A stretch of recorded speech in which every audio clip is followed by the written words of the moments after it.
Okay, ladies and gentlemen, I have a massive treat for you. I have one of the, if I'm not mistaken, you are one of the founding members of Cup of Joke, because you were here from the very beginning, weren't you? I was. Yeah, I Like one was. of the first people to show your shining, smiling, happy face.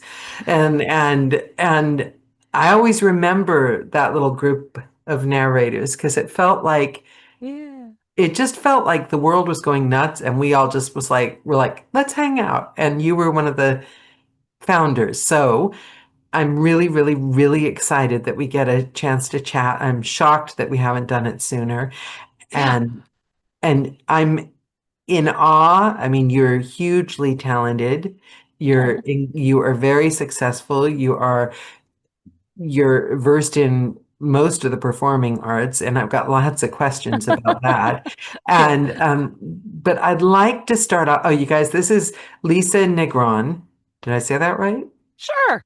Seven times the it's one of those names I would get in a book and spend the whole book torturing myself, not sure if I'm pronouncing it consistently. I can I can relate to that. You know what I mean? You keep checking back to the way you say, and then still you're sure that a couple have slipped through the cracks and it's going to go to the publisher. And I'm doing a sci-fi right now and I feel that way because there's alien names and I'm like, did I say that right? And I keep double yeah, checking. or even worse when they give you a name that like doesn't it's not they're not pronouncing it the way you think it should be Yes. pronounced. Yes. You keep trying to correct it, and then you have Yeah. to go back and uncorrect yourself. Yeah. Yeah. Yeah. Yeah. So we will just refer you as Lisa from this Sure. point. That works.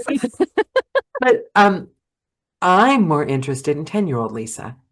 Oh my gosh, 10-year-old Lisa. I want to know what she was thinking, what her day was like, what her dreams were like, where she was living. Tell me, put me in the head of 10-year-old Lisa. Okay, that so I've been doing theater since I was old enough to walk onto a stage. So I was doing theater at the time. It was the year before I was about to join a local theater company. So I was doing How did it start so young? Did somebody else put you in it or so I've always been heavily involved in my church, and my church had a big arts program, and they would so we had a children's choir, we had a teenage choir, we had the adult choir, we had a praise band, the whole nine. And the children's choir would do stage musicals twice a year. And so the first one I did was Daniel in the Lion's Den, and I was oh, 4 years old. And I mean, that bug just buried itself inside of me. And it, so I did school plays, and then I started doing, community theater plays, and then, and then it just snowballed and I just ran with it. So, yeah. So, me at 10, not that different than me today.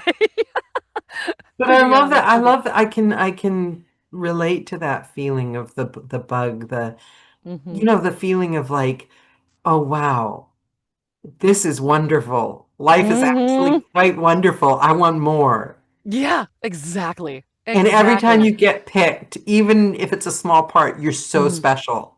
Yeah. Oh gosh, yes. Oh, absolutely. Absolutely. To hear yes for anything is amazing, even though as actors we hear more no's than yeses. To hear yes is always so magical. Yeah. Well, but do you notice I'm noticing we don't I'm noticing that we discount the yeses. The older I get, yes. Yeah. The older I get, I have to remind myself of the yeses and the ones that mean something. And that's something that I definitely strive to. I keep a gratitude journal by my bed. And I definitely try to every time, there's a yes and there's something good and positive, I write it down and I elaborate on it so that I can look back and remind myself, you do get yeses. This is why we do what we do. And yes, you have gotten some yeses in your life that have made all the difference in the world. So, yeah. Because 10-year-old Lisa, did Hmm. 10-year-old Lisa have moments where she thought, wow, I'm special? I yes, yeah, I did. I definitely did. And then you get into middle school and those insecurities creep in. But I think, you go through those periods in your life where you're not as fearless. But 10-year-old me, fearless, Yeah. totally fearless. And I'm slowly. I find in my mid 40s that I am becoming fearless, more and more fearless again. You go So, back to the 10-year-old yeah. because, but isn't it sad that it takes like 20, because in middle school, all these gross, ugly people come out and start telling you you're not special. They're Yeah. not special. I mean, it's obvious by looking at them, but they insist that you're not special. Yeah. And that drip, drip, drip, isn't it? Hmm. 40 years old. Do you know what I mean? To go back Yeah. and feel Yeah. what you felt already. Hmm. Yeah. Yeah. I Okay. mean, I've been lucky enough that I've never not been a working actor, but yeah, there are moments when you don't feel as fearless. There have been Yeah. moments. Yeah. Yeah. Yeah. Okay. So you're in Hmm. school, you've been Hmm. acting, you're 10, Hmm. you're, did you get along with people? Did you have a lot of friends? Was school like just a magical time or was it a struggle or, It started out magical and then something switched in, and maybe it was about the time that I started doing theater outside of school. When I joined a theater company when I went about the time I turned 11. And that is when, anything outside the norm is considered wrong and bad by the middle school child's mind. And so that's when the bullying started. And I still had a couple of very, tried and true, close friends, but there was a lot of bullying, and there was a lot of people that, thought I was weird and didn't, and because of that, didn't want anything to do with me. and I go And back to, look at those people. They were horrible people, yeah, yeah, right? But they yeah, didn't have a lot to say for themselves. yeah, So, yeah. So I'm a big sister. Can you tell? I'm going to go beat them yeah. up on behalf of 10-year-old, 11-year-old Lisa. I appreciate that. You had this magical life at a theater company, right? I did, and I never wanted to go. It got to the point where I was like, but see, I'm a big book nerd too. So I was also one of those people that enjoyed school. I enjoyed learning. I always did. I'm a right brain, left brain, and so I always enjoyed it. So I was always the geek that was on the principal honor roll and everything. But there were many, many years in that junior high era where I did not like getting up and going to school in the morning because it was just too too hard because the Yeah. bullying was just so bad. Yeah. And it amazes me how they say that one of the benefits of like not having your kid homeschooled, send your kid to school so that they learn to deal with other people. Mm, What? yeah. Yeah. Why? Yeah. It's, My parents debated it. They really truly did. They debated it, but yeah. I mean, I can't even imagine what my parents went through having to deal with because my sister is a total opposite. My sister is 3 years older. And I adore her. I love her, but she's not into theater. She's actually a librarian. But she but she that's was, convenient. but she was the antithesis of me. She was unbelievably popular, beautiful, tall, blonde-haired, blue-eyed, on the swim team, that kind of thing. And she was never bullied. And so then, we had me coming up. So my parents had her, and then, loved us both equally. But when it came to me, it was like, what do we do? We don't know what to do with this. So, So how was yeah. that for your self-esteem? It was rough. It was rough. I never felt less than at home. And I am so, so grateful that I am a kid who went through all this like during the 80s, because I Yeah. can't even imagine today, with the social media and all that, I can't even imagine going through that today. So my home was my safe zone. Going home was safe. And then going to like my theater was safe for me. School was just like, okay, keep your head down, just keep your head down. Don't engage. Don't let them hurt you today. Don't let them do this. Don't let them do that. Yeah. It's okay though. Oh, I really do want to beat them up. I came out the other side. I am okay. But they say that the things we go through are what make us. And Mm. so take me on this journey. What was Mm. next? College? So yeah, so I went through high school, I was in show choir, and we did a lot of like, musical theater type stuff, and that was better. Um, Met my husband in high school, fell madly in love, and went off to college to major in musical theater because nobody was going to tell me I couldn't. Was So anyone telling you you couldn't? it's funny. There were people except my family, and usually it's like your family's like, well, shouldn't you major in something that you can maybe fall back on. That never came out of their mouths. It was other people in my life. Um, Weirdly enough, some people with the theater company that I worked with, that were like, "Wait, you're actually going to major in this? Shouldn't you like major in like teaching or something else to fall back on?" And I said, "No." And they said, "Well, what are you going to do with a degree in musical theater?" I go, "I'm going to work." And so, and And for no it, other and reason, it's I'm stubborn. worse. Somehow it's worse when it's someone in the business because my first audiobook, the first person I announced Mm. I was going to become an audiobook narrator, they said, mm, it's quite difficult, or you should think really carefully before you decide to Ooh, go that route. And of wow. course, do you know what the actress's brain thinks? I'm not good enough. Yeah, They know oh something gosh, I yes. don't know. Oh yeah. Oh yeah. Because if I Yeah. was good, he would be telling I've worked, he's heard my work, he would be telling me to go do it. Mm-hmm. Years later, Yeah. it turned out that wasn't what he meant. He didn't even remember it, Oh gosh. Oh no. but still, I held on to it for like four Yes. years. Yeah, we hold on to the things and people are like, I don't remember that. Yeah, happens Yeah, all the time. but I think the key in what you did is I did it anyway. Mm-hmm. Yeah, did it anyway. Yeah, and I Because actually, what yeah. was the option? Did you want to be a teacher? No. This was all I ever wanted to do. It was all I Yeah. ever wanted to do. It was, so it was like I can't not do it. It was like breathing for me. Being in the arts and being in theater was, or just acting in general was oxygen. And so no, yeah, it just wasn't an option not to do it. Yeah. And I'll visit this later in the call, but Hmm. and stop me if this is something, I don't think this is like a sensitive thing, and it Oh might yeah. not even have been you, but I Hmm. think it was you.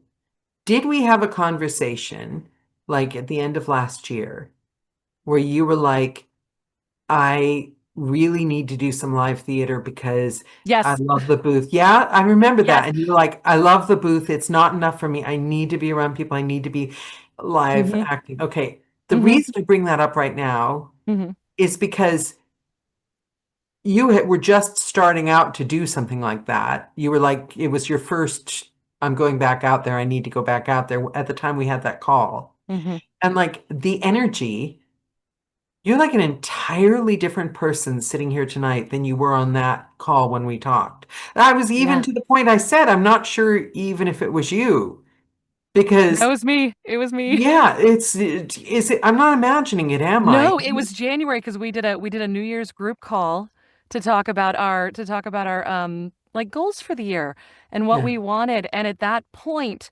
I hadn't been on stage in a year, and it was the longest I'd ever gone in my entire life without being on stage. It was the longest I'd ever gone. And yeah, and I Because your needed it. energy is just jumping through the screen, whereas it wasn't there at all. I'm not saying, there's nothing wrong just having a conversation, but the Yeah. happiness was Yeah. missing. Hmm. And so is that really, do you feel that it's breathed life into you? It's like fulfilled you Yes. in the other ways that you needed it to. Yes, I didn't I mean I knew I needed it, but I didn't realize just how much I needed it. And so yeah, so I'm in rehearsals for a show right now, and it's oh it was Yeah. like, oh, going home. It was just like going home. It was fantastic. Yeah. I do miss that. But more importantly, I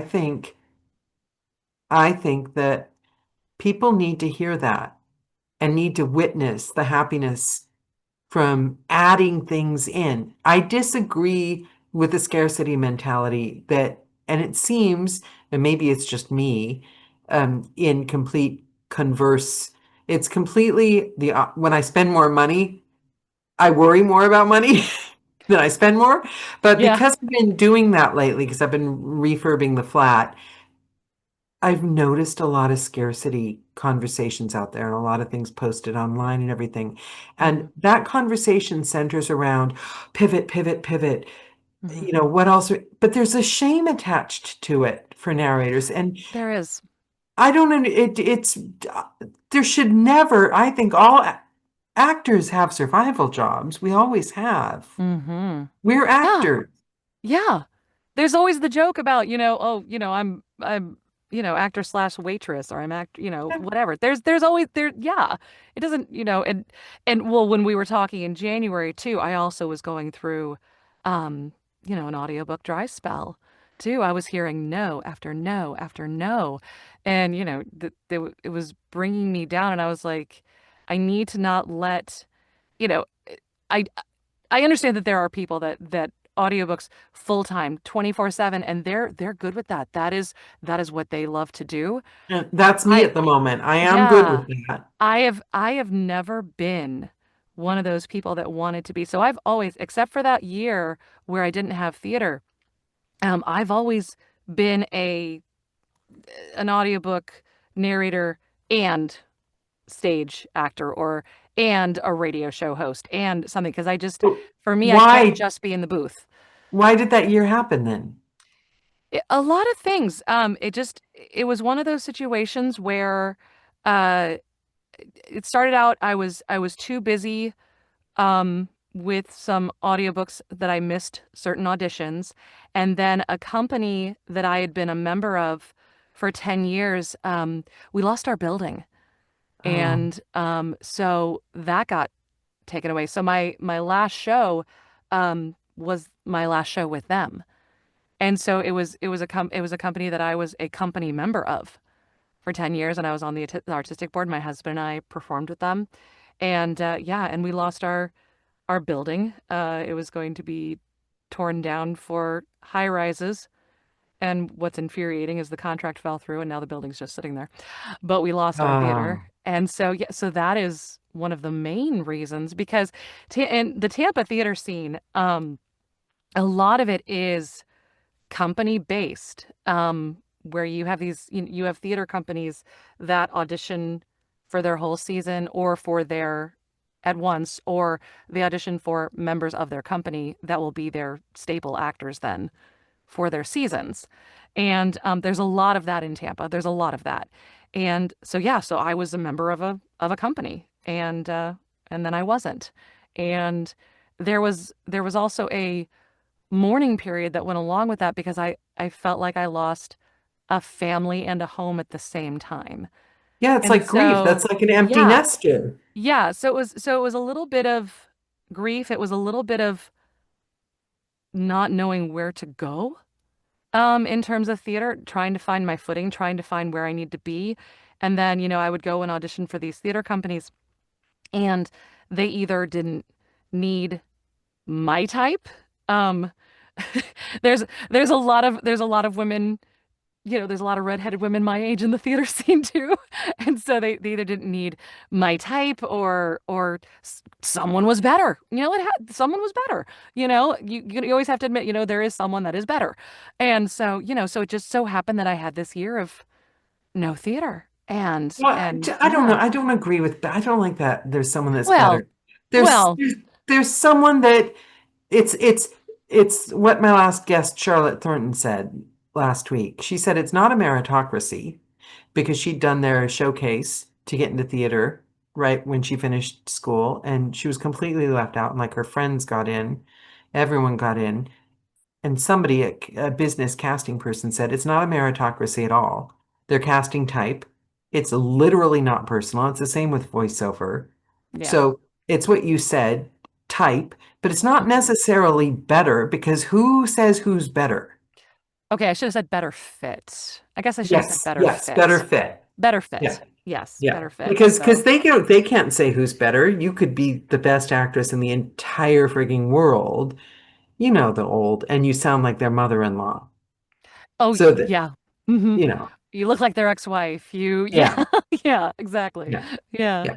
So go Mhm. ahead. I interrupted you. No, That no, triggers no. No, me. Could this you is okay. tell? No, no, no. Nobody's better. No, no, this is a conversation. I love it. I love it. So yeah, so that was why. That was why. And it was a morning period that I had to go through, and I had to find my footing, and I had to basically just be like get to that point where I'm like, nope, I'm doing this, and here we go. So, yeah. Okay, so the next question is, now that you're in such a different energy, Mm. I mean, I can feel the energy. How are you feeling with the narrator reach outs in the books at the moment? I mean, is it a case that you're just too busy anyway to worry?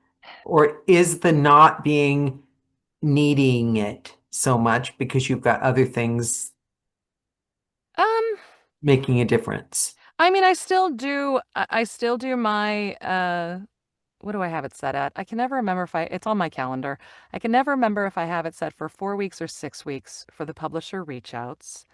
Um, and then I'll still, I know there's some mixed opinions about ACX. But I still, you know, audition. I just I love pitch. I ACX. I love working with indie authors. I absolutely adore it now that they're not all great. But I just, so I'll book, indie books here and there and now and then. Um I try not to let it be for me, the my main career focus so much anymore because it wasn't fulfilling me as much as the others, all of it together. So I'm one of those people that I need different facets. So like for example, I went to VO Atlanta this year. I met a coach. I literally just finished my uh producing my demo with them Oh, that's on fun. Friday. Oh, My first commercial actually launched in California 2 weeks ago. So thank congratulations. you. And so I'm one of those people that I need different areas of creativity to feel inspired and to be fulfilled. Not just one area of focus. I like the whole spectrum of it. And so that's why like that's why I've done radio, I've done theater, I've done film, I've done, because I like all of it. I love So all of it. you're the source of the energy and the thing in ACX, can I wee little background here?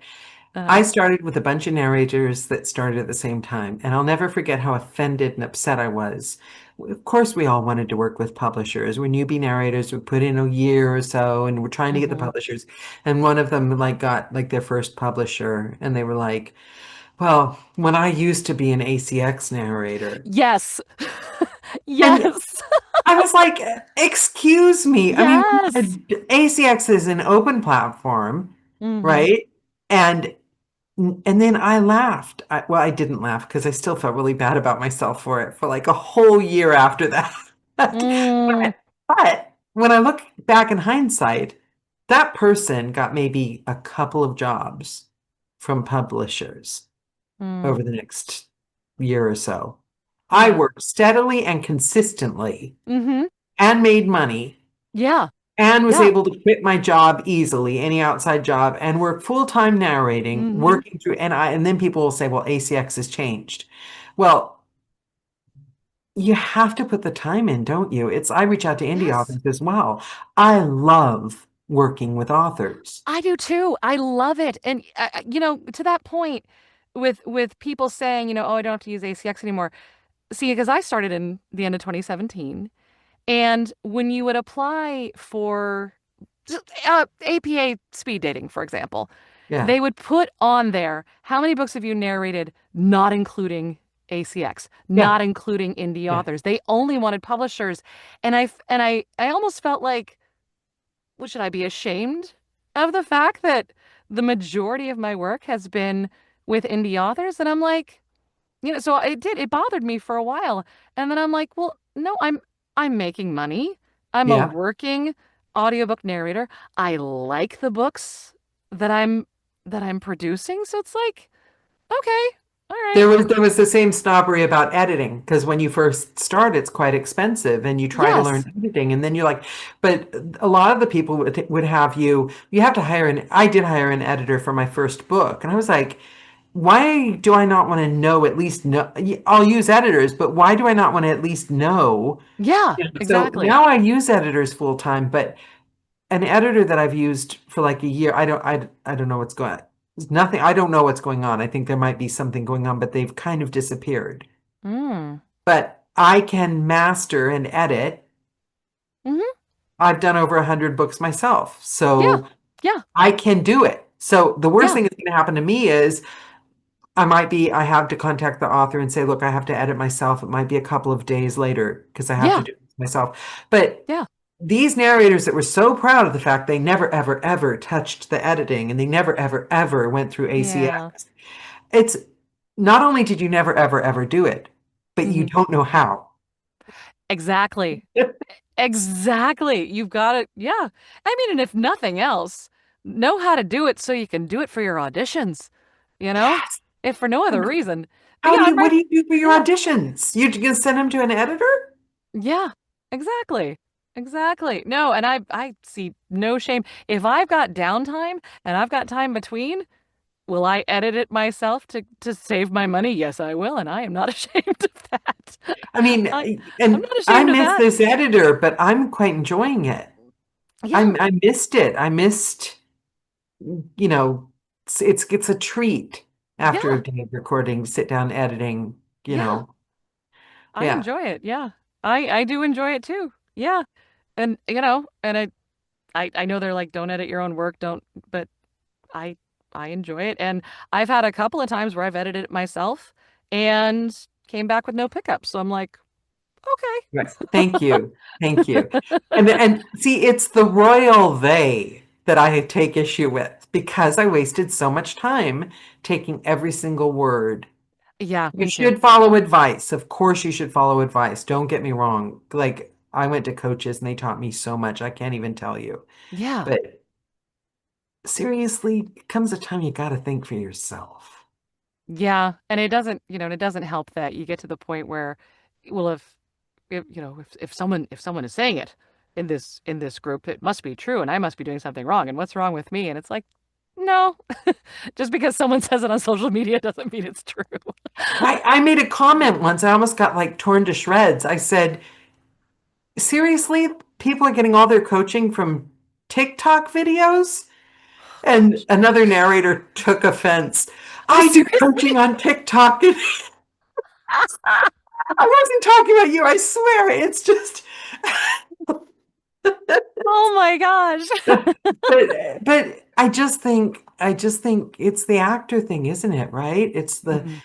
I love looking at you right now, a fully rounded actress sitting in your own power, Oh, taking the bits and pieces of magic and experience and wisdom and weaving them together into all your projects. Because every single project, every single voice thing, demo, narrating, theater, it doesn't it bring it all together yes. for it to it's on the masterpiece of what you're giving in your Yes. art, right? Kim says Yes. we are all humans, not every opinion applies to everyone or everyone else's situation. Yes. Hmm. Yes. Shout Yes. out for the audience watching this for the next 100 years because I'm still going to be here. I It's fun. hope. I just like I said, I just worked with a voiceover coach, and says he says first and foremost we're acting. First and foremost we're acting, and Yeah. so his approach to teaching voiceover because I'm doing different things, because he's like we're not doing the narrate because we're doing the commercial and I'm working on like video games and commercials and like dubbing for Netflix, that kind of thing. And he goes, first and foremost, we're actors. And he actually uses like Uta Hagen's respect for acting I as a love basis. Yes, as a basis and the foundation of then what he teaches as a voice actor. And it's funny, side note, he takes offense to the term voiceover artist. He the first thing he ever said to me, he goes, a voiceover artist is someone who's making sandwiches at Subway. He said, you're a voice actor. So he I said, think we're all actors. yeah, It's a weird yeah, separation to me. What like yeah. and also, have you not noticed most actors? Where have you come from? You're actors, and if you get 2 weeks without an audiobook booking, you're freaking out. Yes, and How were that's you an actor? Because that was like life. yes, and there's something, yes, there is, thank you. There is something that happened in my brain because I had been, I had been a theme park performer for 20 years. I'd been touring with theater companies. I'd been working with theater companies since college. And yes, you would go through these 2 week, 3 week, however long periods in Yeah. between shows. But there was something that happened when I became an audiobook narrator. Because when I first started, I had that thing where, oh, I'm booked for 4 months out, that kind of thing. And then all of a sudden I hit my first drought and it's, oh, I'm a failure. Oh, I'm not an actor. Oh, I'm not this. And I had to tell myself, wait a minute, wait a minute. No, no, no. Actors, we have moments where we're not working. That's part of being an actor. But as an audiobook narrator, you forget that. And I did, and I forgot that. I'm like, wait a minute. I've done this my whole And life. I know. Yeah. you start to rate them. Like I Yeah. value my indie writers more than most any books I've done. And I've got Mm. some indie projects that are hugely, hugely important to me.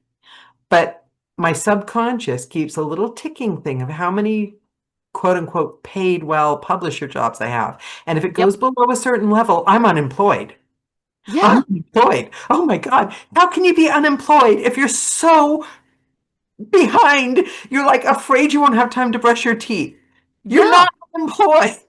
But Yeah. And it's, yeah, your brain plays tricks on you. it does. It does. And I think that's one of the reasons why I like keeping myself in the other spaces of acting because you remind yourself, no, there's moments of not working. There's in between shows. There's this, there's that. There's, you know, yeah. Yeah. So And one you of can't my move the goalpost. yeah. Yeah, Yeah. and I have my quote in between job. I work for I work for an entertainment company and I host at local pubs. I host trivia nights and bingo nights and jukebox bingo nights and so that's and I have a blast doing it and I get out of the booth and I'm amongst people and they pay their people really well. So that's my quote fallback job for when I'm in between stuff. But I love that because because and I mean our brains are going to do that, right? Yeah. Dieting my whole life. I was Mm, always fat, and then like if I lost weight tomorrow, I would be really, really thin. Even though I mhm. still weighed way more than I thought I was fat last year, the year before. Do you know what I mean? If I Yeah. could weigh what I weighed when I thought I was fat, I'd be happy. I'd be the skinniest person on earth. It's so ridiculously stupid. Yeah. It's like we're chasing something that doesn't exist. We're never going to get it. And when we get it, we're going to self-deem it as, oh, that's not what I want. I need this. Yes. Yes. Yes. Because well, and that's one of the reasons why I've made it a point to with social media, I don't scroll. I check in with my groups that I'm members of, and I check in with that. I don't scroll because I found myself when I was scrolling, I found myself getting in the comparison trap, and I would be shoulding all over myself. Yeah. I should be this, I should have that, I should be here at this point in my life. I should have this many, books. I should have that many books, that kind of a thing. And, because I've been doing this since, winter of, uh, 17. But I just completed my 96th audiobook and I had someone, not going to say who, in the industry, this past year when I was at 85 books and they're like, oh, that's not a lot of books. Oh my God. Was that a narrator? It was a narrator slash coach in that's all I'm gonna Okay, say. can I beat them up for you? And I was like, really? I thought they're like, but if you've been doing this since 2017, you should have a lot more. I'm That's like, ridiculous. well, You know what? The weird thing about that is if you start talking numbers, mm-hmm, they literally never ever change. Like I've had a couple of years where like I have worked. Now I just say 275 plus, and I'm like going to say that for like 3 or 4 years, and then mm, maybe I'll up it a bit because I can't keep track because now once you've been doing it 7 years, books drop off from when you started. yeah, Books don't always go on Audible. Nobody mm-hmm, in the whole world cares one way or the other. how much or what we've done. Even other narrators, they're only looking at their own numbers. So literally, the number is irrelevant and nobody knows it but us. Mm, And it's like it's irrelevant. It's just irrelevant. I know full-time narrators that have amazing other things going on, or they have a lot of books under their pseudonym, but if you look them up on Audible, they only have a few books, right? But then they're like yeah. actors with like, 10, 15, 20 books that everyone loves that we would kill to be like. Do you know what I mean? Yeah, I And do. I do. what are you comparing to? You can't even compare your own numbers because they're not real. Kim says, I like to compare between me and my pseudo, make it a competition between them. That's awesome. That's the problem. I don't have a pseudonym. That's the problem. I regret my pseudonym because I'd like credit for those books, but oh well. But, and not only Jake. that, but 90, what? That's a really respectable number of books. Well, I was told it wasn't a lot when it was 85. But I thought 85 was a pretty good number. They were like, that's not a lot. That tells you something about somebody that tells you that's somebody that keeps track of those things for themselves, which is good. They're Yeah. different kind of people. Yeah. Nothing wrong with that. I won't beat them up. They're just, that's the way they measure life. You want to beat everybody up, Danielle. I'm in that mood. I'm in the mood of like standing up for the little guy You're today. scrappy. Uh, You're being scrappy. yes, I am. I am. What it is, how you said you don't like to scroll. Hmm. I we've had a heat wave. and Ugh. and it's made me ill because when you have chronic fatigue syndrome in a heat wave, my body doesn't, it's mast cell activation or whatever. I don't, I have mast cell activation syndrome. it's fun, isn't it? And Oh, I it's a got blast. my friends are like sick of me Mm. because when you try to say like I can't stand up or I'll faint. Hmm. I can Yeah. can barely eat, but you don't want to go on about it because then you feel like a victim. Yep. And I called the GP and I said, I need to get blood tests because this is not right. This is bad. It wasn't that hot. And she said, oh, just go to the beach. Go to the beach in the breeze. Okay, I cannot get down the stairs. Hello. So, and the whole point of this wasn't me. The whole point was I've had too much time to scroll because I Gotcha. can't record in a heat wave if I can't stand up. Yeah. Yeah. So Yeah. when you're not able to record, Hmm. plus you're scrolling, Yeah. plus people are talking about scarcity, Yeah. and you're a person who soaks up those emotions, Hmm. add in a little bit of news shows Oh no. occasionally, you've Oh got the no. perfect recipe for the end of the world. You do. You Yeah. so do. They call it doom scrolling for a reason. Yes. Which is why I think that you've got the magic because you're going out because that's the answer to that is focusing on other people. Hmm. You're focusing outward. Yeah. And that's probably saving you from those low doom scrolling moments a bit, isn't it? Which is where I was last year. And that's why I was like, nope, not doing this anymore. Not doing it. I just Yeah. couldn't. I couldn't do it. Yeah. But that's why I'm feeling scrappy today Yeah. because I've seen people that don't understand their emotions. We're all feeling low and we want to touch base when we feel low, but I think we need to be careful about spreading the low Yes. Yes. Yeah. because That. humans are negative people by nature. Because for survival, we always go to the bad news. We always look to see where the danger is. Whereas really, we're happiest when we get a little dopamine hit of a Hmm. puppy or a kitten. Yeah. Yeah. Kim says, but I've checked when someone was bragging online and none of their books were over 2 hours long. Oh, Oh. of course, Kim, say something. We'd love say something. Okay. So yesterday I go to Walmart and I'm shopping and it's Walmart. Grab the cart, wheel around. I got to go to the pharmacy, pick up my insulin, blah, blah, blah. There's a lady sitting there with the nose thing because, she's on oxygen. And as Mhm. I turn the cart, it's like doing this thing. And I'm like, what is wrong with this cart? And I look down and I go, oh my God, it's missing a wheel.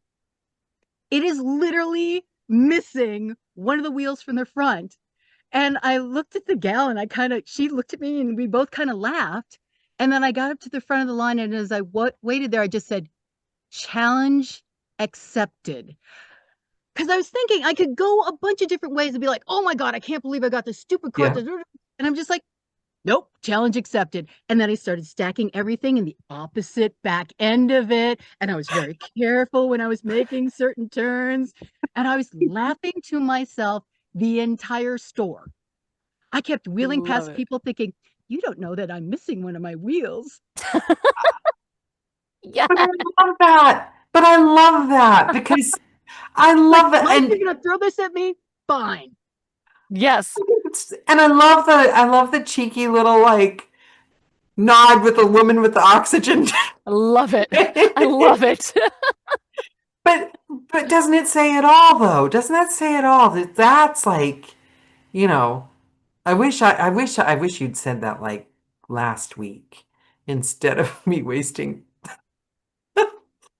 but it's all it takes is a reminder. Pull yourself out of yourself. Yeah. Challenge accepted. Challenge accepted. I'm gonna write that in my booth. Challenge accepted. Because I like a Mm-hmm. good challenge.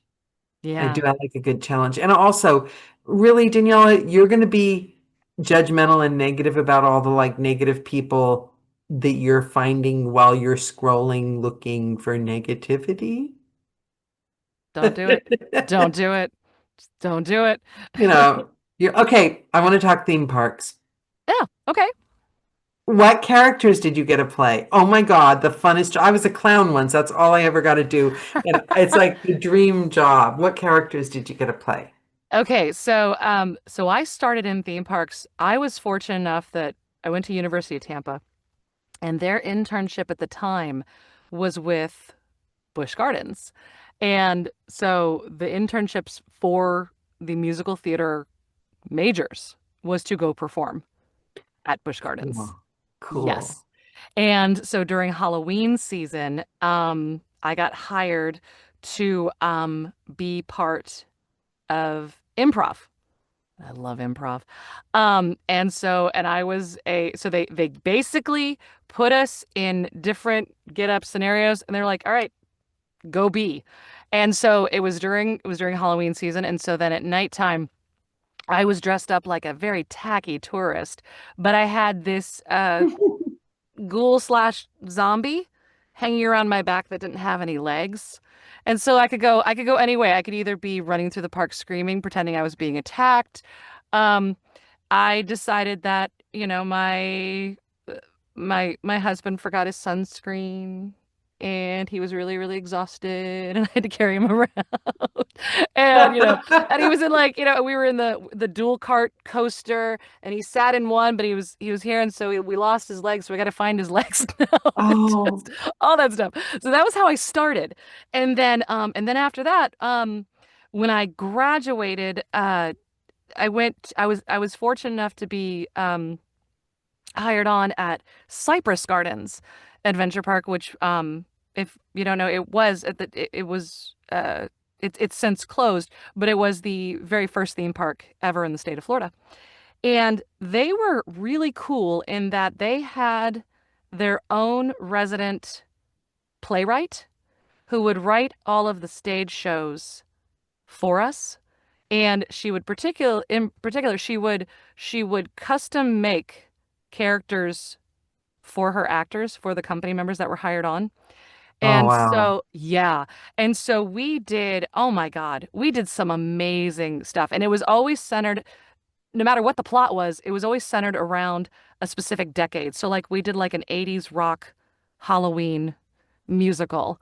And I was the witch who was madly in love with Frankenstein. He was pining for the bride of Frankenstein who was in love with the wolf man. And it was like, all these different. So, and I got to do that. And that was amazing. And I worked my way up through the ranks and I eventually became musical director for the shows.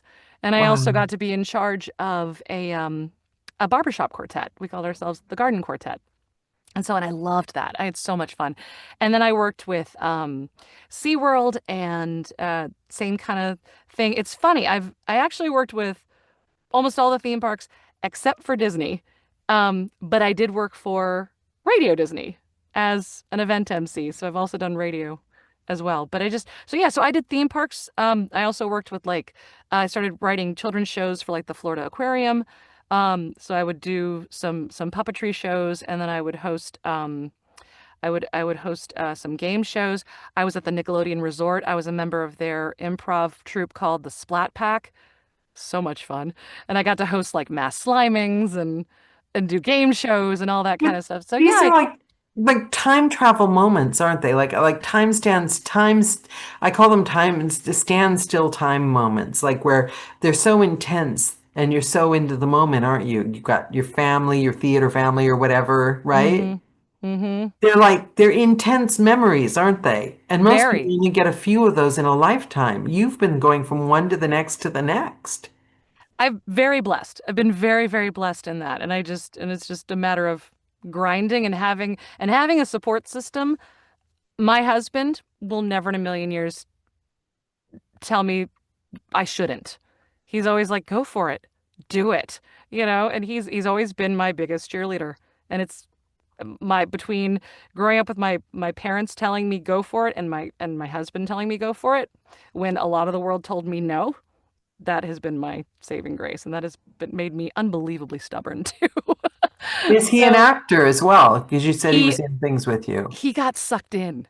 Yeah. He's always been a musician, and an artist. He's a graphic artist, by that's his career. He's a graphic artist. He was actually I actually after we graduated, through my connections, I got him a graphic artist with Busch Gardens.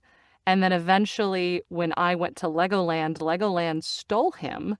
And then now he works for I don't know if you know the huge grocery store chain Publix.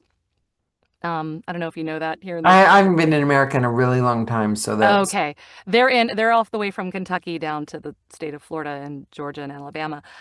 He is now graphic artist for them. He does like their weekly ads and marketing and that kind of thing. But anyway, he comes from a family of artists and musicians, and so he's always been a singer-songwriter. And so when we were newlyweds, we performed together in coffee houses. We would sing at coffee houses, and we would sing at events and fairs and that kind of thing.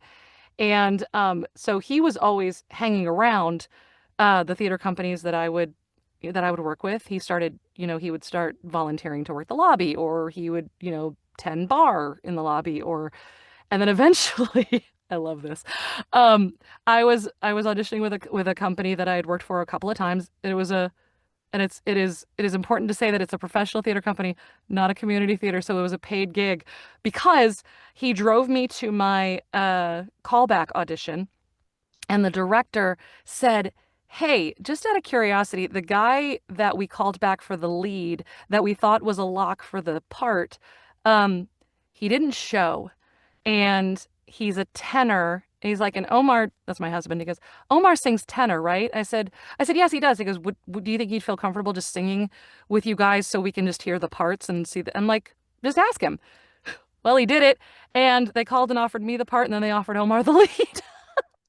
oh, He I had love never been on stage a day in his life. that.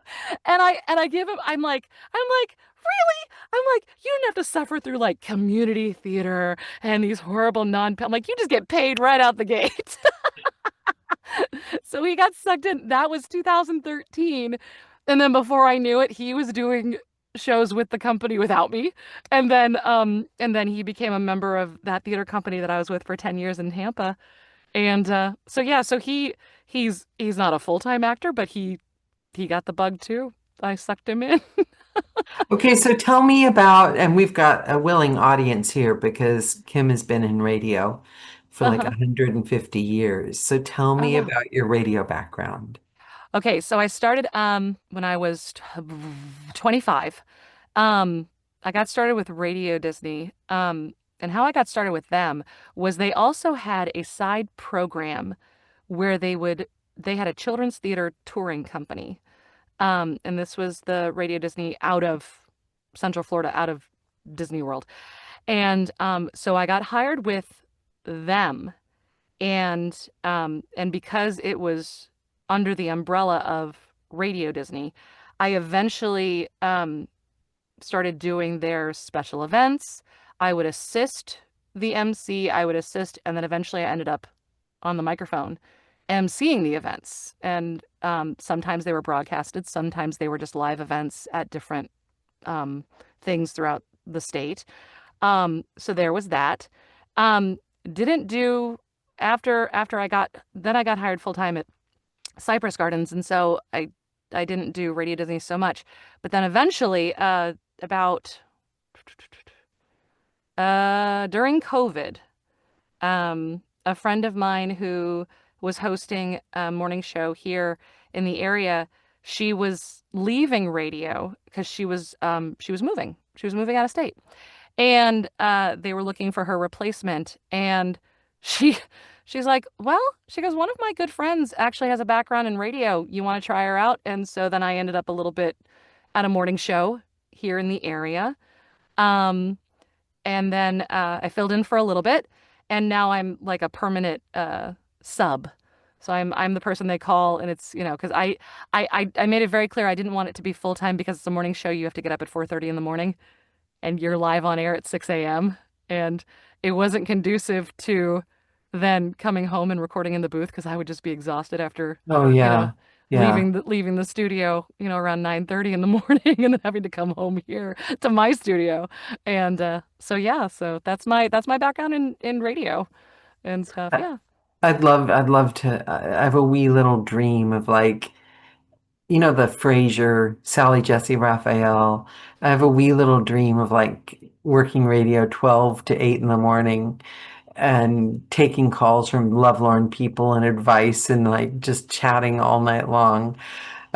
I did work as an operator on one of those 1-800 numbers, not sex, but I was there to discourage underage people from being on the call. And I worked Whoa. when I was in university, I worked midnight to 8 and we would chat about Wow. life. Was it $1.99 for 3 minutes? And then they'd get hung up on and they'd come back. We made great friends. We watched the sun come up. I love the radio. I'm very jealous of both you and Kim. I hear radio people and I imagine you sitting there late at night with a cigarette and a bourbon. I have to No. ask you a really important question that's just going to drive me crazy if I don't ask this. All right. That thing behind you. Yes, this. No, Oh, no. Why what? does it look like there's like a garden? Oh, Are oh, you upstairs or what is that? And I can I get one? Okay, so I'm in my studio and I found this online. I put artwork over it, but what it I don't know if you can hear me, I'm turning. So what it is it is a flag that I just found, and it is a library that goes into a garden. I love that so And much. I put it on my back wall when I built my studio because, well, one of the reasons, because I was doing a lot of Zoom calls and I'm like, I want something pretty behind me that isn't fake. And so I hung this up on the wall of my studio, and then eventually I started putting other things up on on the wall over it. Do you think I could buy one of the, like, what is it called? Like, what would you look I don't, up? I mean, it was Amazon, and it was like a wall. It was like called a wall hanging. I mean, I don't even know. Yeah, it was just a wall hanging. Yeah. Because it opens it up. Mm-hmm. Like, it Yeah. opens it up. I would put it over my faux fur print leopard. Like, it opens it up and you feel like Yeah. I it just put it looks over the like you're in an drywall. expensive studio and you're up high and you've got like a gorgeous garden below. Yeah, so I'm a tiny bit jealous. Yeah, So I wanted something pretty for people to look I at. So really love it. It's yeah. really cool. And And it like I said, has I've that slowly covered it. effect. Yeah. It looks really realistic though. Well, It cool. looks quite realistic. Okay. I Yes. love this. I love this conversation because I think you're an example of I have got to stop the doom scrolling. But what I find Mm-hmm. is that when you don't need the doom scrolling is when you're not feeling well. But when you're not feeling well, I find that it takes energy and health to create energy and health, to put yourself out.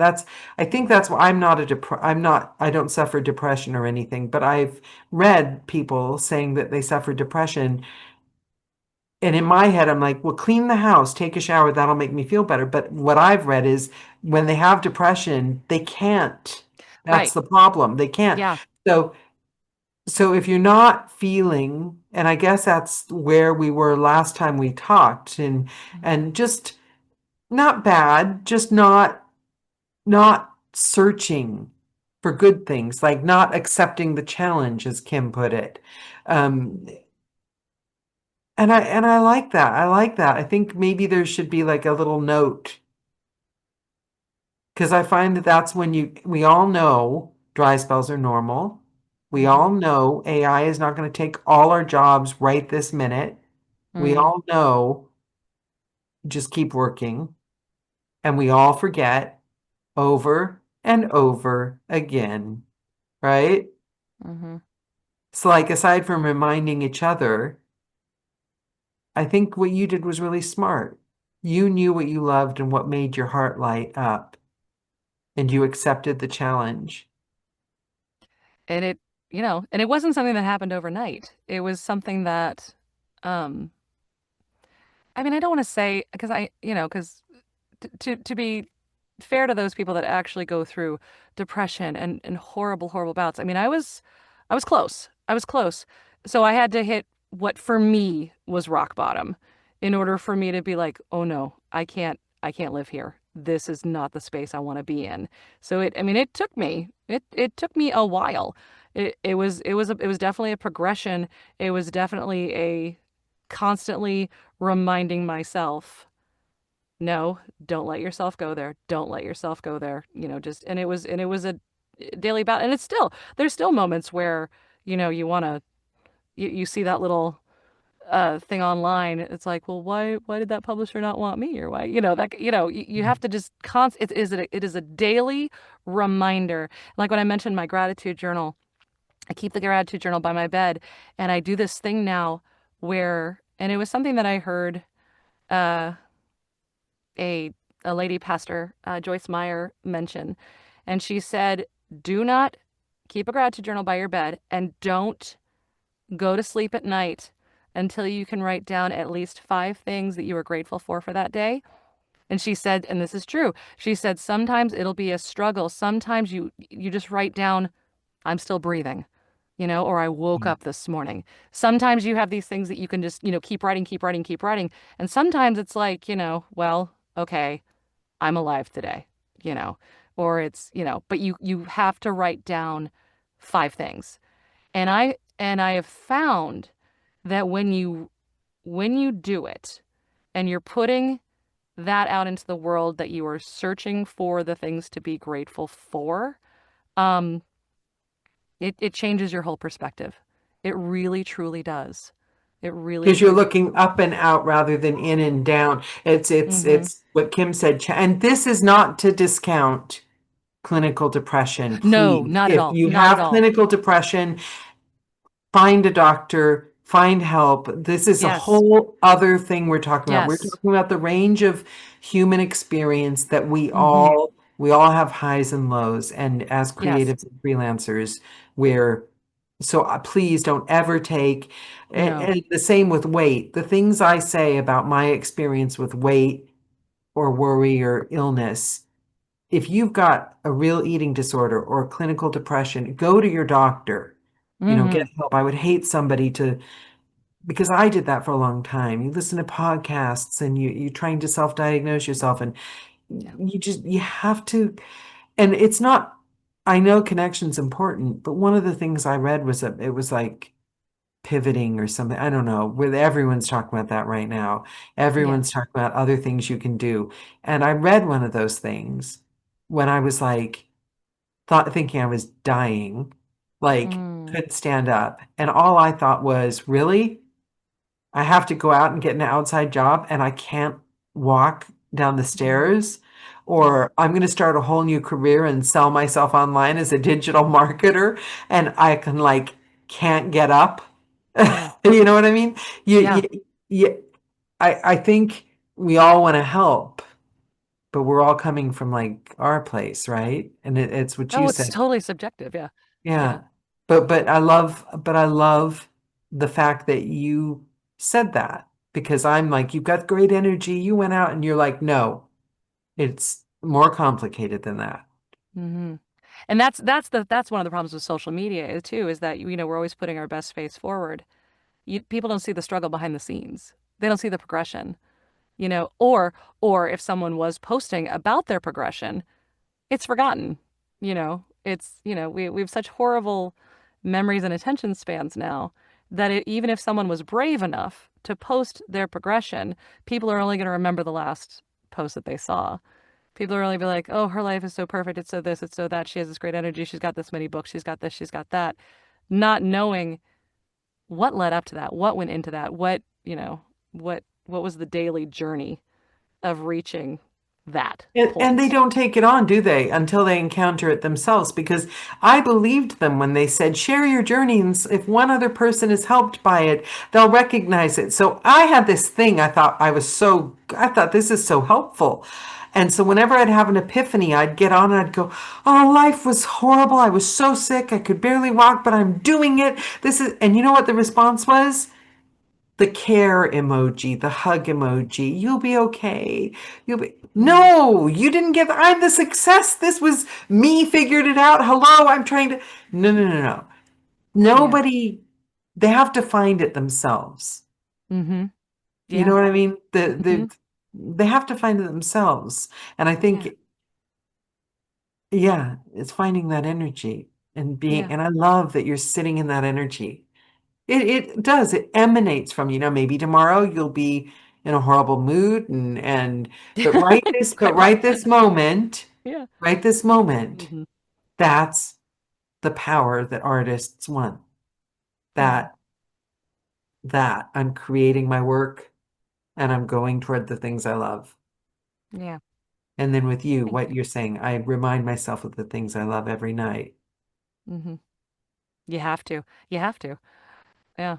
Especially in this job where it's not a, it's always a feast or famine, and it's always, you don't know if your next job is going to be there for you. But, it's what we chose to do.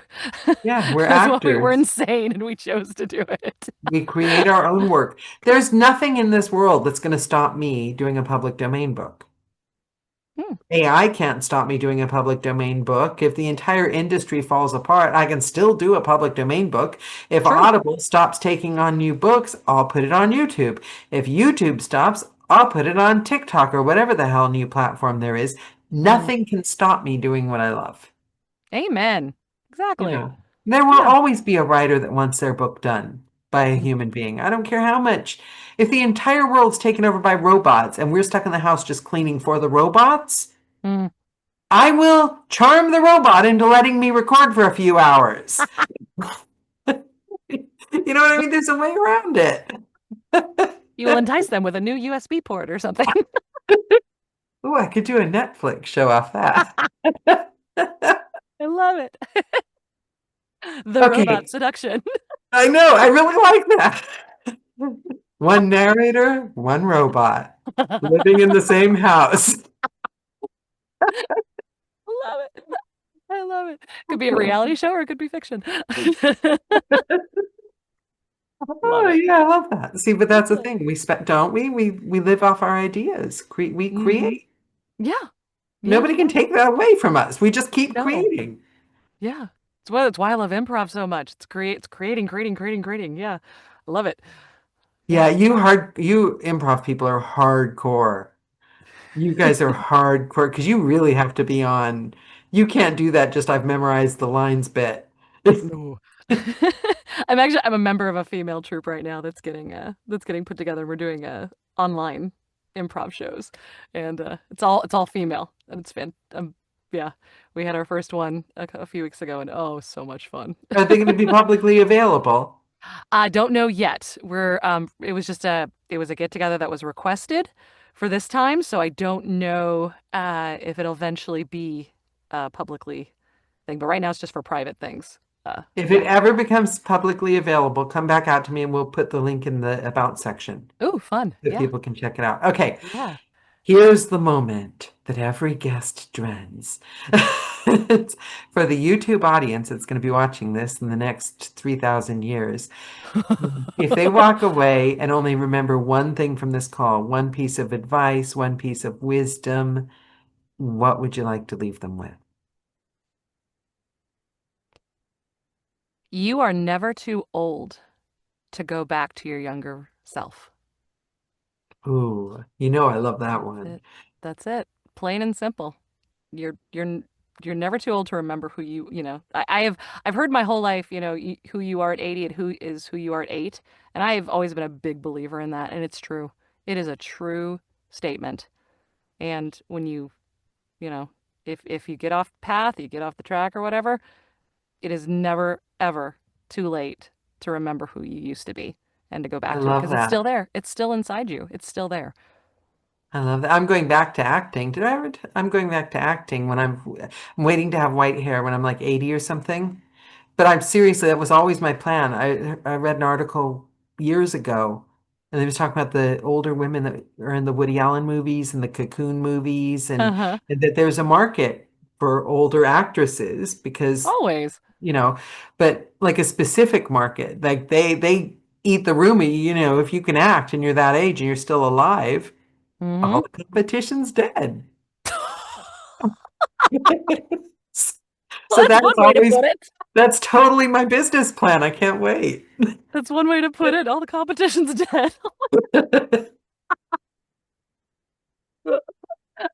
Oh my gosh, that's hilarious. It's been a pure joy. Thank you so much for sharing some of your happiness and your good energy with us Oh, tonight, thank Lisa. And you. thank you, Kim. It's been fabulous seeing you again. And this has just been, I'm so glad we did this. It's taken us Me far too. too long. Yeah. And I still can't believe that after all these years, we have talked so many times and, either messaging or whatever, and we've never been in the same room together. I don't know how that's possible. Yeah, I still haven't been in the same room with I don't think anyone I've worked Yeah. with. Maybe, with the joy of technology, there's like so many times I'm like, wait, I've never been in a room with that person. How Yeah, is that possible? maybe next year. Maybe next year I will. If for no other reason, because I am a hugger and I love to hug people, man. And you can't I'm hug me not as good. so much of a hugger. Oh, then okay, I won't hug you then. So please don't be offended. I won't. I I'm won't. like a shake hands. I'm a good handshaker. I'm really good with that too. But yes, but yeah, I'm a great drinker, so have a couple of drinks together someday. It's been wonderful. Thank you so much. Fantastic. Mwah! Ah, thank Bye, you. bye, bye.